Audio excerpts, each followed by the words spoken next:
Hi, welcome back to the channel. This is another Friday night video in our series of RV side chats with Shawn and Corinne from Travels of Red Rover. What are we talking about this week, Shelley? Well, we are talking about other types of photography and learning from your partner.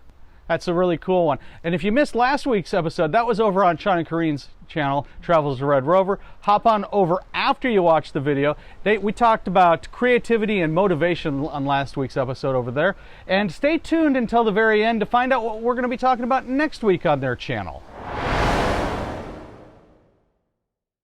So I have a question about other types of landscapes. So for Corinne and I, we've been starting to more and more experiment with drone photography as landscape photography. Not drone just for video, but drone photography is in terms of actually getting an advantage point that without a helicopter or a plane you can't get. Yeah. So we've been starting to experiment with some of that stuff. And I know there are things like infrared and pixelated photography, other types of monocolor, not just black and white, but monochrome photography. I was wondering if you two are have you experimented with any of that, or is it of any interest? Or we did black and white at the Art Institute. I mean, he had done some black and white already at Park University. I've shot black and white for quite a while. Yeah, but I had never done black and white at all, ever. And we did black and white in the Art Institute. And I learned very quickly that I'm very good at developing film. I'm not so great yet at the actual development of print, but I got the film part down. Within 5 minutes, I was good, but... Yeah. One of the things I like to experiment with, if I'm finding that a scene is not inspiring, there's maybe a lack of variety in the colors, or there's not enough cloud, or it's too cluttered maybe to make a good image, is I'll sometimes experiment with the intentional camera movement stuff. I've done that before too. I enjoy that quite a bit. Yeah. And it gets me out of the rigidness of trying to think of a composition following the rules, like rule of thirds, looking for a leading line, foreground, midground, background. All of a sudden I'm freed from all those rules, and I'm looking more at what is the light, what is the color. I do a lot with abstracts, and that's kind of the same thing. When we went down to South Missouri at Echo Bluff State Park, the thing that caught my eye was the stream itself, not necessarily the big picture, but the stream itself. And I took some images that I was very happy with of close-ups of the water, because the water was this bluish green color. The rocks underneath were kind of yellow and white and orange, a little bit of red. And together it just made this amazing abstract image of the riffles of the water reflecting the light and the rocks underneath, and it was all kind of different colors. And it was just beautiful. So for me, I love abstract photography too. I have a change of subject, but another interesting idea. So Corinne and I, our photography is very seasonally oriented. So we have the winter season, snow, bleakness. We spend a lot of time in the canyons in the south, and in the summertime we've got that early spring. The leaves just coming out. Where we tend to do waterfalls and greenery as it's kind of coming out. We go into eastern Washington, the Palouse, and that becomes a thing. And then in the summertime we tend to use for reconnoitering. We don't actually shoot as seriously across the summer, because where we've tended to be, the land gets kind of brown. The trees don't have that vibrance to them, and then of course fall. Fall color. Yeah. So we're very seasonal in the way we focus and the way we plan our year. I was wondering if you guys do the same thing, or if you do it differently, because for you do a lot of your main photography when you get vacation and stuff like that. So up until last year, my main photography was when we go on trips. And so we try to do 2 big trips a year. And they would be, for the most part, fairly heavily photographically geared, because I was doing art fairs and I had to come up with new product. Right. Essentially. Because when you're doing an art fair, if you submit the same 5 images to be judged every year, you're not going to get in. Right. Okay, so you are under pressure there to create new images every year. So a minimum of 5 portfolio quality images that will get you in a show a year. And in Kansas City, that means one of those 5 has to be a Kansas City image. Right. Okay, so now if I expand my range out into Kansas, now I have to have one portfolio image that's Kansas oriented. So Flint Hills, way out west, when you start getting closer to Colorado, you start getting some formations like the Badlands and areas like that, Monument Rocks, and things like that, of that nature. So in Kansas, you're kind of limited because you got the Flint Hills, you got Monument Rocks, you got Castle Rock Badlands, and you've got some features down in southeastern Kansas. I think there's 1 or 2. Right.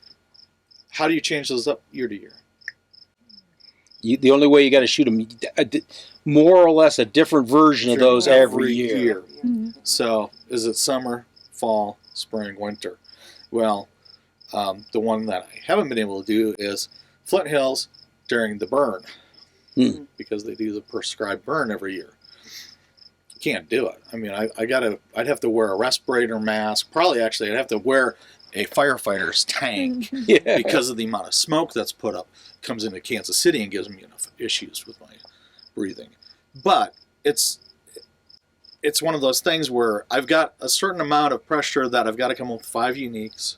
So we would do the travel, and it was where am I going to get those iconic images that everyone is going to want to look at, to draw them in to look at other images.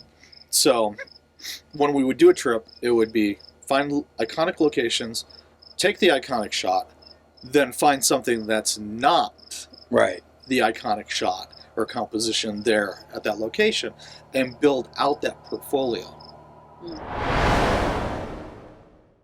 It's amazing how much you can learn from a spouse or significant other that does photography as well. Yeah. Because there's been times when I've been out by myself and I've got this image in mind, and I hike out 2 miles into this conservation area, get set up, and I'm like, well, this is a dud.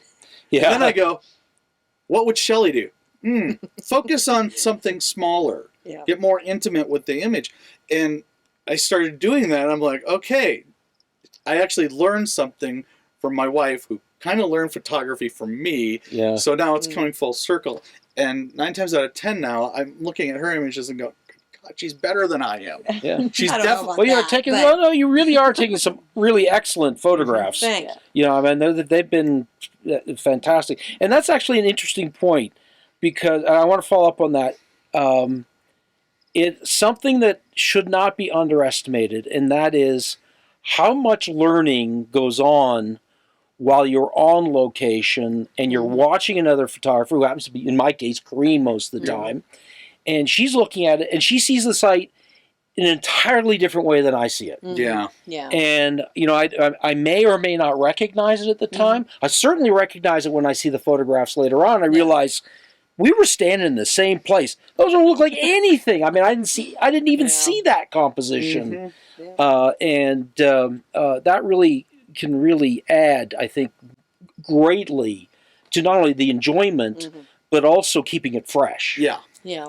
I think the other really nice thing about having a spouse who's into photography is you can encourage them to go out to some natural spot at sunset and spend an hour and a half or 2 hours pretty stationary watching the sunset and the light change on the composition, and both enjoying that moment. Yeah. Whereas when it's only one person and the spouse is off doing shopping or preparing a meal, you're like worried, well, maybe they're expecting me and I should get back, or I can't spend another 30 minutes because I've made a commitment to be there at a certain time.